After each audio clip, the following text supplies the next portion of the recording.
Hanggang ngayon marami pa rin ang nagtatanong kung paano daw i-delete ang Facebook account na hindi na ginagamit.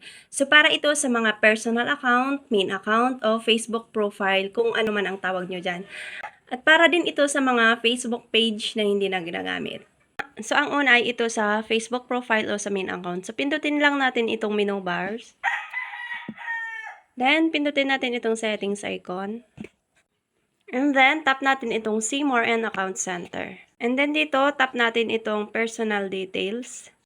Then, tap natin itong Account Ownership and Control. Then, tap natin itong Deactivation or Deletion. Then, select natin yung ating Facebook profile.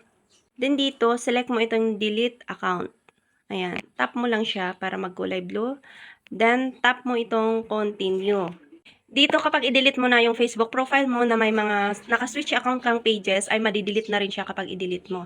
Then tap nyo itong continue at sundin nyo na yung susunod na instructions ni Facebook para ma-delete nyo yung account nyo since hindi ko naman i-delete itong Facebook profile ko. Then punta naman tayo sa Facebook page kung page lang ang gusto nyong i-delete. So dito mag-switch account lang tayo sa ating Facebook page. And then dito tap ulit natin itong menu bars.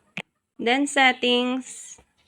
Scroll up natin, tap natin itong access and control, then select natin itong delete page, and then tap nyo na itong continue at sundin nyo yung susunod na ipagawa sa inyo ni Facebook since hindi ko naman i-delete itong Facebook page ko at pang tutorial lang ito kaya hindi ko na maipapakita sa inyo yung kasunod. Hindi lang naman sundin guys yung last steps na ipapakita sa inyo ni Meta.